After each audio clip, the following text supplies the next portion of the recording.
Hello friends, income tax के cases की series में आज जो केस हम लोग डिस्कस करेंगे उस केस का नाम है Saravana stocks investment private limited versus deputy commissioner of income tax.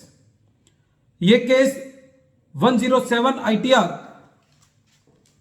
Page number 37 पर रिपोर्ट हुआ मैटर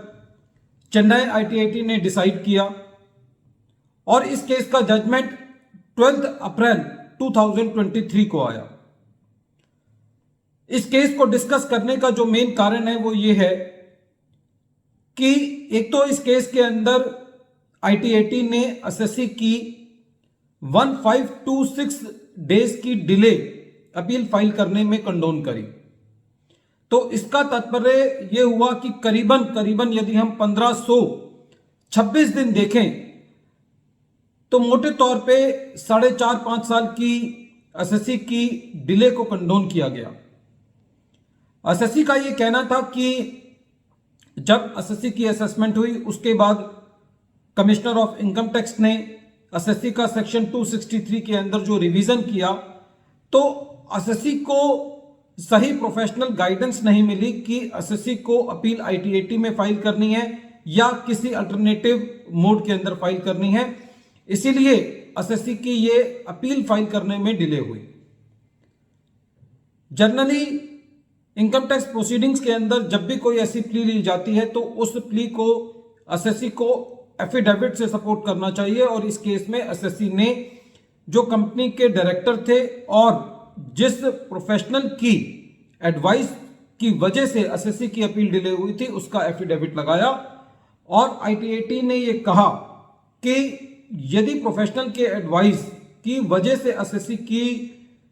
अपील फाइल करने में डिले होती है तो एक ये रीजनेबल कॉज है और इसकी वजह से कंडोनेशन अलाउ की जा सकती है। एक तो इस केस में ये मैटर था, तो इससे हमें ये बात सामने आती है कि जब भी हम कोई प्ली लें तो हमें उस बात को एफिडेविट के द्वारा सपोर्ट करना चाहिए। सेकेंडली, इस केस के अंदर जब एसएससी का सेक्शन 143 सबसेक्शन 3 के अंदर असेसमेंट किया गया तो एसएससी अपनी इनकम टैक्स की रिटर्न के अंदर दो तरीके की इनकम दिखा रहा था। एक तो एसएससी का शेयर्स का ट्रेडिंग पोर्टफोलियो था और दूसरा एसएससी का इन्वेस्टमेंट पोर्टफोलियो था। जो एसएससी का ट्रेडिंग पोर्टफोलियो था उस पर एसएससी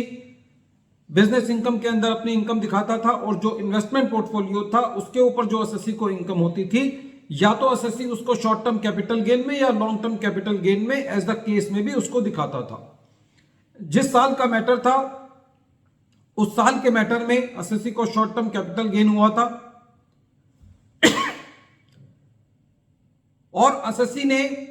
उस शॉर्ट टर्म कैपिटल गेन को अपने इनकम में लिया था और असेसिंग ऑफिसर ने प्रॉपर इंक्वायरी करते हुए उस चीज को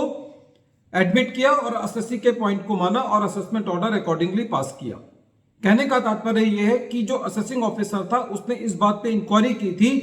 कि एसएससी ये ट्रेडिंग पोर्टफोलियो क्यों मेंटेन कर रहा है, ये इन्वेस्टमेंट पोर्टफोलियो क्यों मेंटेन कर रहा है और एसएससी की एक्सप्लेनेशंस को मद्देनजर रखते हुए असेसिंग ऑफिसर ने असेसमेंट ऑर्डर पास किया।